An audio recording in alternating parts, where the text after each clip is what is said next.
Con mucho gusto, Carlos. Mira, hoy durante el día la Iglesia nos invita a celebrar el cuarto domingo de Adviento con el pasaje que acabamos de escuchar de la Anunciación de María. Este pasaje es una invitación inmediata para celebrar la Navidad, porque esta noche es Nochebuena y al atardecer iniciamos las celebraciones del tiempo de Navidad. Primero con la misa de la Vigilia, luego con la misa del Gallo, que es la central, porque ahí celebraremos el nacimiento de Jesús, y mañana celebraremos dos misas distintas, la de la aurora, tempranito, y la del día. He preferido conversar contigo acerca del Evangelio de la Anunciación de María, porque detrás de él se encuentran las promesas de Dios y su cumplimiento. Así es que te invito, Carlos, a conversar acerca de la Anunciación a María. Acabas de decir, Gerardo, que lo que nos ayuda a entender mejor lo que significa la Navidad son las promesas de Dios. ¿De qué promesas? ¿A qué promesas te refieres? ¿Y cómo así nos ayudan a entender mejor la Navidad? Mira, Carlos, según las Escrituras, las promesas de Dios remontan a los tiempos del rey David, 1000 años antes de Cristo, el rey más grande y famoso que ha tenido Israel, y el elegido por Dios para gobernar a su pueblo. Y el resultado de su reinado fue la paz con todos los enemigos de Israel. Bueno, pues Dios le hizo a David dos promesas que se encuentran en segundo libro de Samuel, capítulo 7. Primero, que el pueblo vivirá en paz. Y segundo, que su reino no tendrá fin. Y entonces, esperanzadas en estas promesas, el pueblo de Israel esperaba al hijo de David, a aquel descendiente suyo que trajese la paz al pueblo para siempre. Y lo que nos enseña el pasaje del Evangelio de hoy es que en Jesús, finalmente, Dios cumple con estas dos promesas. En consecuencia, dos son las enseñanzas que nos ofrece el relato de hoy. La primera es que Dios siempre cumple, pero eligiendo lo que la gente no suele elegir. Eso es extraño, pero así funciona Dios. Por ejemplo, el gran rey David fue descartado por su familia, pues por ser el último y el más joven, el más pequeñito, no se le consideró digno de ser rey de Israel. Sin embargo, a pesar de que sus hermanos lo aventajaban en fuerza y estatura, Dios lo eligió y lo prefirió a los demás. Bueno, pues así hace Dios siempre. Él elige y prefiere lo que nosotros descartamos, porque ve más allá y no se fija en las apariencias, sino en el corazón. Tal vez por esto que nos cuentas, Dios eligió como padres para su hijo a una pareja campesina, sencilla y desconocida. ¿Estoy en lo correcto? ¿Es así? Pues sí, Carlos, y esto es lo desconcertante, pues a la muerte del rey David, el pueblo esperaba que uno de sus descendientes llevase al pueblo a la libertad y a la paz eternas. Sin embargo, en la escena de hoy Lucas desconcierta a los judíos, pues nos dice que Dios cumple sus promesas y efectivamente envía un rey, pero este no nacerá en el seno de la familia real, sino en el seno de una desconocida familia campesina. Y nosotros, acostumbrados a escuchar la historia del nacimiento de Jesús, no nos llama la atención. Sin embargo, para los judíos el anuncio de que Jesús de Nazaret es el Mesías fue muy chocante. No solo porque fue el hijo de una pareja campesina desconocida, a pesar de que José era de la descendencia de David, sino además porque no nació en la capital, en Jerusalén, sino en un pueblito insignificante, perdido y desconocido de Galilea, llamado Nazaret. Por eso, cuando le dicen a Natanael que Jesús es el Mesías en Juan 1:46, éste respondió: ¿de Nazaret puede salir cosa buena? Porque a nadie se le podía ocurrir que el Mesías no naciese en Jerusalén. Pero como ya se dijo, Dios suele elegir lo que nosotros no elegimos. Pero nos dijiste, Gerardo, que el Evangelio de hoy nos ofrece dos enseñanzas. Una es que Dios no elige lo que nosotros elegimos, pero ¿y cuál es la segunda? Bueno, la segunda enseñanza es que Dios siempre cumple sus promesas a pesar de que su modo de hacerlo parece imposible de realizar. Por ejemplo, en el caso de Jesús, Dios cumplirá sus promesas a través de una virgen, pues ella concebirá. A menudo nos enredamos en el tema de la virginidad de María y así nos perdemos lo central. Y resulta que el Evangelio no nos quiere enseñar que María es virgen, nos quiere enseñar que Jesús es Dios. Y nos quiere enseñar que Él cumplirá su palabra haciendo cosas que parecen imposibles, como por ejemplo, que una virgen quede encinta. Lo importante, y lo que tenemos que aprender, es que Dios siempre cumple sus promesas y a veces las cumplirá a través de medios y caminos que nos parecen irrealizables. Por eso, para demostrarnos que Él cumplirá la promesa que le hace a María, Lucas nos cita el caso de Isabel, la anciana y estéril pariente de María, y le dice: ahí tienes a tu pariente Isabel, que a pesar de su vejez ha concebido un hijo, y ya está de 6 meses la que llamaban estéril, porque para Dios nada hay imposible. Bueno, pues es tan imposible que una anciana estéril dé a luz como que una virgen dé a luz. Por tanto, lo que tenemos que aprender y quedar absolutamente convencidos es que para Dios nada hay imposible. Qué gran explicación que nos brindas, Gerardo. Te pido por favor que nos tomemos unos segundos, nos vamos a ir a una pausa, pero luego vamos a retomar este importante diálogo acá en Domingo es Fiesta. Pausa y volvemos.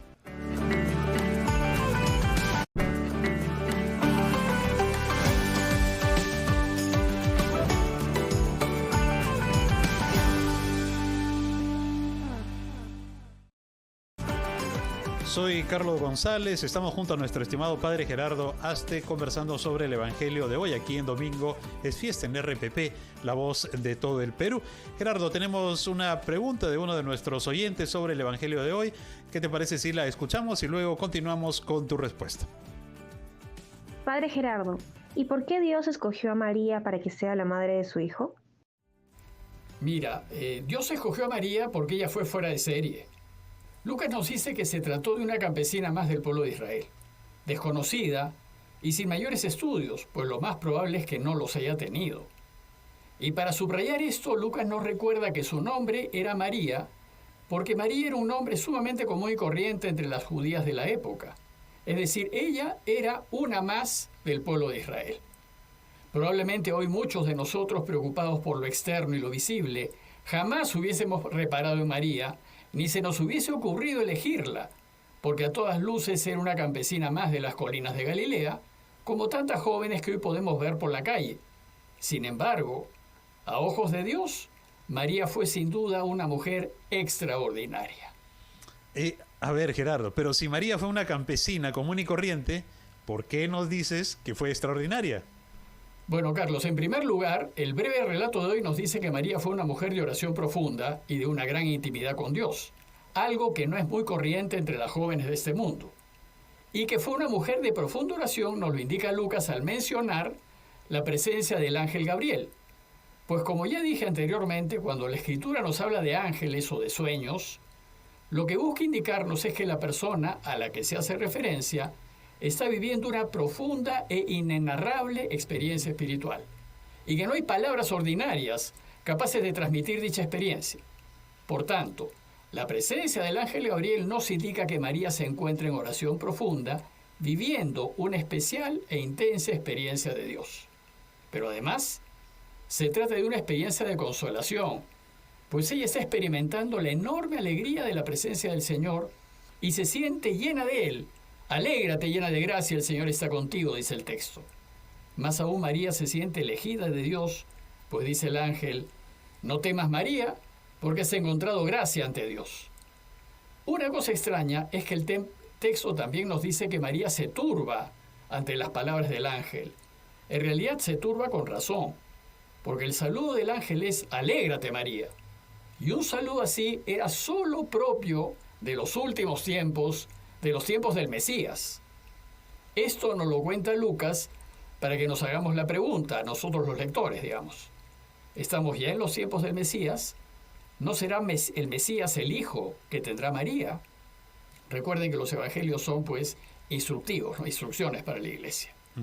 Ahora, entiendo que después de esta honda experiencia inicial, María tomó conciencia de los deseos de Dios, pues por medio del ángel, Él expresó su deseo y le hizo saber su voluntad. ¿Estoy en lo correcto? ¿Es así? En efecto, Carlos, esta toma de conciencia de María acerca de los deseos de Dios queda en evidencia en las palabras del ángel cuando le dice: concebirás en tu vientre y darás a luz un hijo y le pondrás por nombre Jesús. Será grande, se llamará Hijo del Altísimo, el Señor Dios le dará el trono de David su padre, reinará sobre la casa de Jacob para siempre y su reino no tendrá fin. Se trata de una hermosa revelación. Además, el ángel resume lo que será Jesús. Será grande, será Hijo del Altísimo, Será rey de Israel como David su padre y rey del universo. Además será un rey eterno, pues su reino no tendrá fin. Pero lo más impactante del texto es que Dios, una vez que le ha hecho saber su deseo, queda a la espera de la respuesta de María. Si se fijan, Dios no le impone su voluntad, como tampoco nos la impone a nosotros. Él solo le presenta su voluntad y queda a la espera de lo que ella elija. Y como prueba de que es así, el ángel solo se fue después de escuchar la respuesta de María. De acuerdo a lo que nos dices, entiendo que María se encontró en la disyuntiva de tener que elegir o aceptar la propuesta de Dios o rechazarla. ¿Fue así? Efectivamente fue así. Por eso, antes de decidir, María consideró las consecuencias de su elección. Si rechazaba la propuesta de Dios, significaba que no estaba dispuesta a ser la madre de Jesús, pues se le hubiese complicado mucho la vida, empezando con tener que explicarle todo esto a José. Si María le hubiera dicho que no a Dios, hubiese continuado con su vida normal, pero entonces Dios hubiese tenido que buscar a otra María que sí quisiese hacer su voluntad. En cambio, si María le decía que sí estaba dispuesta a ser la madre de Jesús, ella sabía que además de las complicaciones que tendría a nivel familiar, ponía en peligro su propia vida, pues según la ley de Israel, toda adúltera debía ser matada a pedradas. Pero a pesar de esto, María no lo pensó dos veces, porque a ella no le preocupó que su vida corriese peligro. Parece que no le interesó, pues ya había decidido asumir todas las consecuencias de hacer lo que Dios quisiese. Pero María puso una objeción, ¿no es así? Bueno, en efecto, pero su objeción fue práctica. Le preocupaba el cómo. Podemos suponer que le dijo al ángel que estaba decidida a hacer la voluntad de Dios, pero era virgen y no entendía cómo sería posible quedar encinta. Entonces el ángel le respondió acerca del cómo y le dijo que no se preocupe, que si ella acepta, Dios se encargará del cómo, que se lo deje todo a él. Sin embargo, le aclara que el Espíritu Santo vendrá sobre ella. En realidad, lo que a Dios le interesa o le interesaba era la decisión de María, si aceptaba o si no aceptaba, pues Él siempre quiere saber si puede contar con nosotros incondicionalmente o no. Lo mismo pasó con Abraham y el sacrificio de su hijo. A Dios solo le interesó saber si Abraham estaba dispuesto a hacer su voluntad hasta las últimas consecuencias. Y cuando lo supo, impidió pues que Abraham sacrificase a su hijo. Sabemos que María aceptó hacer lo que Dios quiso y aceptó ser la madre de Jesús, a pesar de saber que ello le podría costar la vida, o por lo menos el rechazo de José y de su entorno. Qué interesante realmente lo que nos comenta Gerardo, pero ¿hay alguna idea adicional que quisieses añadir a lo que ya hemos conversado? Pues sí, Carlos. Primero, considerar que los evangelios nos enseñan que cuando le decimos que sí a Dios, no debemos preocuparnos. Pues por más complicada que sea la situación, Él arreglará las cosas para nosotros. María le dijo al ángel que era la esclava de Dios, es decir, que estaba dispuesta a lo que sea por Él, pues lo amaba por encima de todo, con todo su corazón, con toda su alma y con todas sus fuerzas. Y sabemos ya que Dios le arregló la vida. Impidió que José la rechazase e impidió que la matasen a pedradas. Luego, los invito también a considerar que gracias a la decisión de María de allanarse a los deseos de Dios, fue posible que nazca Jesús. Y ahora nosotros podemos conocer el camino que nos lleva a la vida. Y por último, considerar que María es modelo de lo que debemos hacer. Debemos vivir solo para hacer lo que Dios quiere, a pesar de las consecuencias negativas que podríamos sufrir. Si viviésemos así, si viviésemos buscando hacer lo que Dios quiere, a pesar de todos los problemas que podríamos encontrar, el mundo ciertamente cambiaría para bien de todos. Excelente, Gerardo, y muchas gracias. Gracias por hacernos entender que si tomaríamos en cuenta lo que Dios nos pide, el mundo sería otro, el mundo cambiaría, ¿no? Y esto es tan bueno como la buena noticia que vamos a escuchar en este momento. Gerardo, mañana es 25 y celebramos el nacimiento de Jesús. ¿Qué nos puedes decir de esta extraordinaria noticia? Bueno, Carlos, solo decirles que después de la celebración de la resurrección del Señor, que es la fiesta más grande que tiene el cristianismo, el nacimiento de Jesús es la segunda fiesta más importante del cristianismo. Si bien no se sabe el día preciso en el que nació, no sabemos ni siquiera el año, sabemos que esta fiesta ya se celebraba a inicio del siglo III, fíjense, a inicio del siglo III ya se celebraba Navidad. En cambio, la resurrección se celebró el primer día, apenas resucitó. Y sabemos que la Iglesia decidió fijar el 25 de diciembre como su día de nacimiento, porque es el día del solsticio de invierno en el hemisferio norte. Solsticio viene de dos palabras latinas, sol y starstitio, que es, se detiene el sol, ¿no? El sol, pues, en su giro hacia el verano, se detiene y empieza a regresar. Pues a partir de ese momento los días empiezan a hacerse más largos. El solsticio de invierno no era una fiesta, era una fiesta campesina, celebrada por muchos pueblos de la antigüedad, y en ella se celebraba el triunfo o el nacimiento del sol, pues es capaz de vencer a la noche y a las tinieblas. Por ejemplo, el Imperio Inca celebraba una fiesta equivalente, pero 6 meses antes, en el solsticio de invierno del hemisferio sur. En esa fiesta se celebra el Inti Raymi o Fiesta del Sol, y en esa noche, que es la más larga del año, se le pide al sol que se vuelva a acercar a la Tierra, y a partir pues del 24 de junio los días empiezan a alargarse. En el hemisferio norte, el Imperio Romano tardío empezó a celebrar la fiesta del Sol Invictus o Sol Invencible. Es un festival de varios días que terminaban el 25 de diciembre, que es el día más importante, más solemne de las fiestas. Entonces, en el año 350, el Papa Julio I cristianizó esa fiesta y pidió que el día más solemne de la fiesta romana del Sol Invictus, el 25 de diciembre, se fije formalmente como el día de la celebración del nacimiento de Jesús, porque Él es el verdadero sol, el sol invencible que alumbra a todo hombre que viene a este mundo. Y pocos años después, muy pocos años después, el 354, el Papa Liberio confirmó la fecha.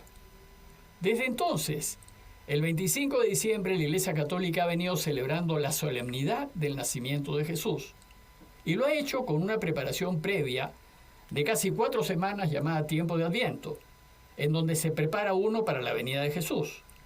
Y como dije al inicio, el 25 de diciembre se celebra con 4 misas distintas, siendo la de la noche o misa de gallo la más importante de todas, porque en ella se celebra propiamente su nacimiento.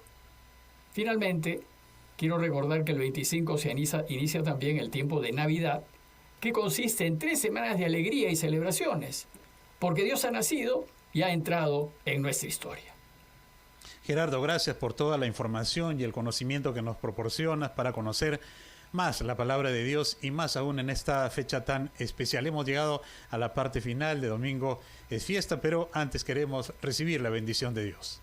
Bueno, de manera especial, pidámosle a Dios hoy día que celebramos esta noche, Nochebuena, y mañana es Navidad, la bendición especial para todas las familias del Perú y del mundo, para todas nuestras familias, las personas que queremos, para que Dios, que es bueno y misericordioso, y que es Padre, Hijo y Espíritu Santo, los bendiga a todos y permanezca siempre con todos ustedes. Amén.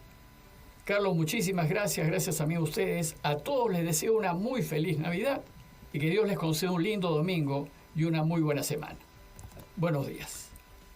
Muy buenos días, Gerardo. Un gran abrazo también para ti y un gran abrazo para todo el Perú. Que tengan una bonita y una hermosa Navidad y que la paz siempre esté en sus corazones.